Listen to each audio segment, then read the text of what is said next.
In October 1918, just weeks before the end of the First World War, one of the most incredible feats of military valor took place on the Meuse-Argonne offensive, one of the last great battles of the war. This incredible feat of bravery and soldiering was done by a very unlikely soldier, one that didn't even want to participate in the war on religious grounds. His story has been the subject of books and movies, and is still being told today. Learn more about Sergeant Alvin York and his remarkable heroism on this episode of Everything Everywhere Daily.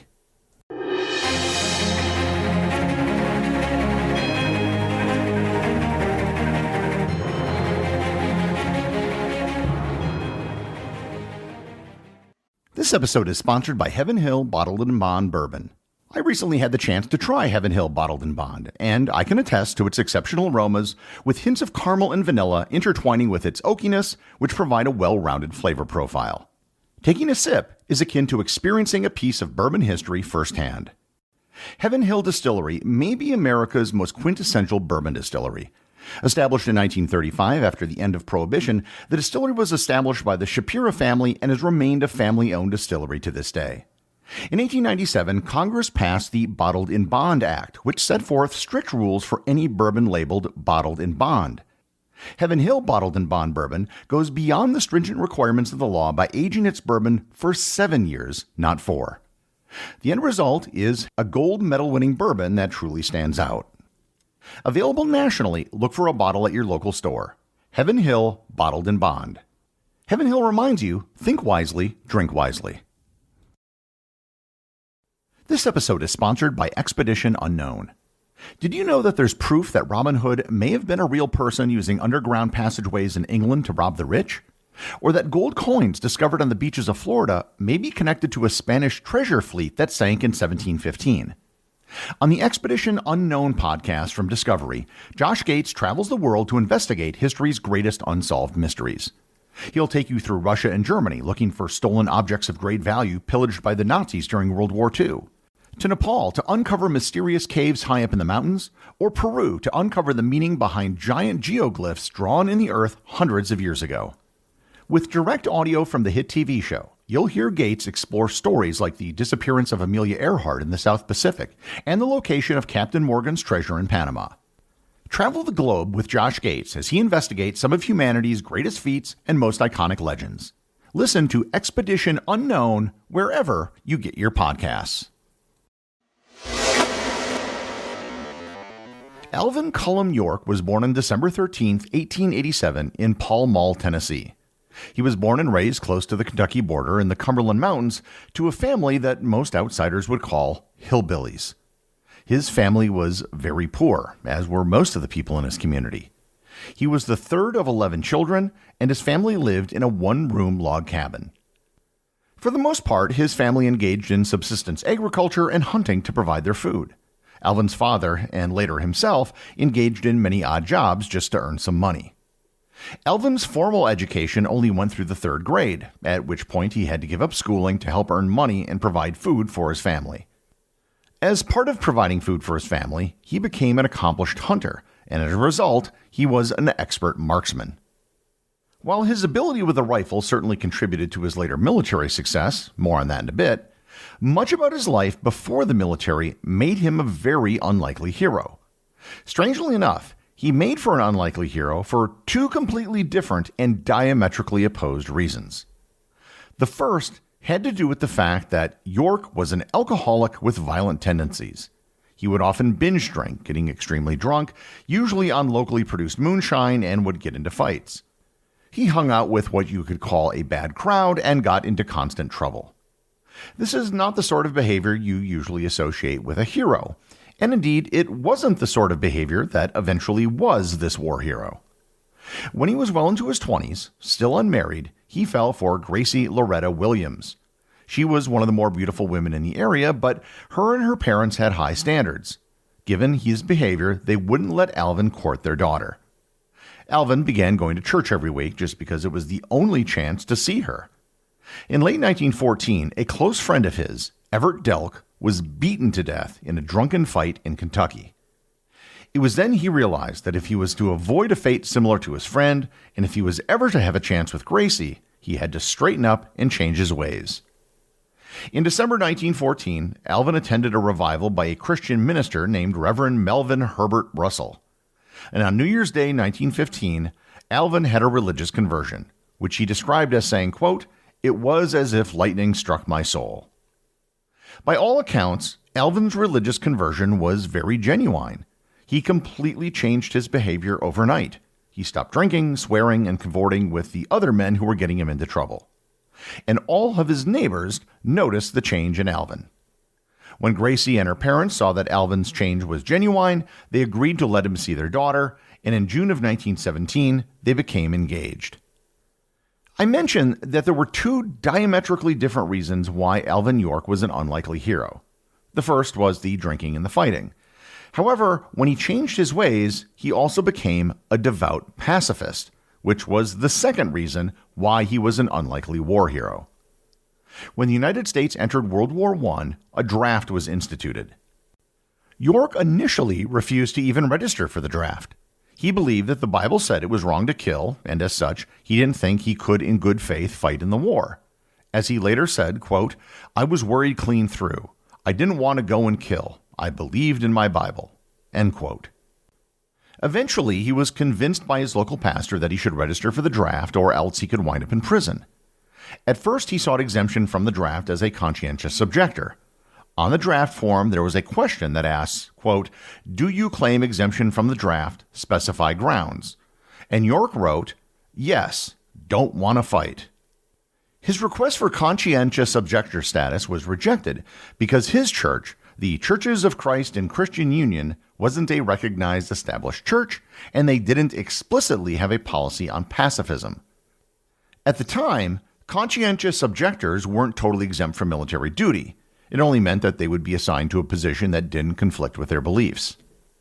Also, Alvin sought an exemption on the basis of being the sole supporter of his mother and siblings, and this too was rejected. While his appeal was still being processed, he was sent to Camp Gordon, Georgia, to begin his training with the 82nd All-American Division. He and Gracie had their wedding put off until his return from the war. While in Camp Gordon, his conscientious objector status was known to his superiors, and he had several lengthy discussions with his commanding officers about his doubts about killing for his country. His company commander, Captain Edward Courtney Bullock Danforth, Jr., and his battalion commander, Major G. Edward Buxton, were also both devout Christians and tried to use the Bible to convince him of the necessity of sometimes having to use violence. They were actually extremely considerate of York's views, considering that they didn't really have to be. They granted York a 10-day leave to go back home to think about things. When York returned, he was committed to the idea that it could be acceptable to fight and that he would do his duty, and if necessary, take a life for his country. Alvin York was shipped off to France with the rest of his division and fought in the Saint-Mihiel offensive from September 12th to the 15th of 1918. York fought admirably and was promoted to the rank of corporal and given command over a small squad. However, the event that made Alvin York a household name, and the reason why a podcast episode is being done on him over 100 years later, took place on October 8th during the Meuse-Argonne offensive. The Meuse-Argonne offensive was the last great Allied offensive of the war and an attempt to push the Germans behind the Hindenburg Line to end the conflict. York's unit was given an assignment to seize a position held by the Germans on the other side of a valley not far from the village of Chantal-Chethery. York was second in command of a group of 17 that was sent out to achieve the objective. What they didn't know is that it was a death trap. The Americans were vastly outnumbered, with the Germans holding several machine gun positions on the high ground overlooking the valley. The American, seeing the German position, tried to go behind the enemy lines to take them by surprise. In the process of doing so, they encountered the German command position and took most of the soldiers there captive. They were in the midst of preparing a counterattack on the Americans when they were caught. While the Americans were trying to collect all the prisoners, German machine guns in fortified positions above them fired on the Americans, killing 6 and wounding 3, including the senior officer, which left Corporal York as the commander. While the remaining men returned fire and covered their prisoners, York took it upon himself to clean out the machine guns that were pinning his unit down. York took cover and began using his supreme marksmanship skills to take out the Germans in their machine gun nests one by one. As they would pop up their head to fire, York would shoot them and take them down. While he was doing this, a group of 6 Germans led a bayonet charge to try to stop him. He took out his pistol and shot all 6 of them. As York himself later said in his biography, quote, "And those machine guns were spitting fire and cutting down the undergrowth all around me something awful. And the Germans were yelling orders. You never heard such a racket in all your life. I didn't have time to dodge behind a tree or dive into the bush. As soon as the machine guns opened fire on me, I began to exchange shots with them. There were over 30 of them in continuous action, and all I could do was touch the Germans off as fast as I could. I was sharpshooting. All the time I kept yelling at them to come down. I didn't want to kill any more than I had to, but it was they or I, and I was giving them the best I had." End quote. One German officer, First Lieutenant Paul Jürgen Vollmer, commanding the 120th Reserve Infantry Regiment's 1st Battalion, saw the damage that York was inflicting on his unit and surrendered the remaining soldiers to York. In the end, there were only 8 men left standing from York's unit. They captured 132 German soldiers, the majority of which were captured by York single-handedly. And York personally killed at least 20 Germans who were firing on him and his unit. When he and his men marched the prisoners out, the American headquarters had a difficult time believing what had happened, and they had no idea what to do with so many captives.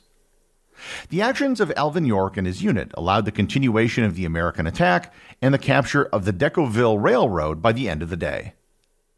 Word of the incredible feat of Alvin York spread quickly throughout the army. He was quickly promoted to the rank of sergeant, the rank by which he was referred to for the rest of his life. He was also awarded the Distinguished Service Cross for his actions.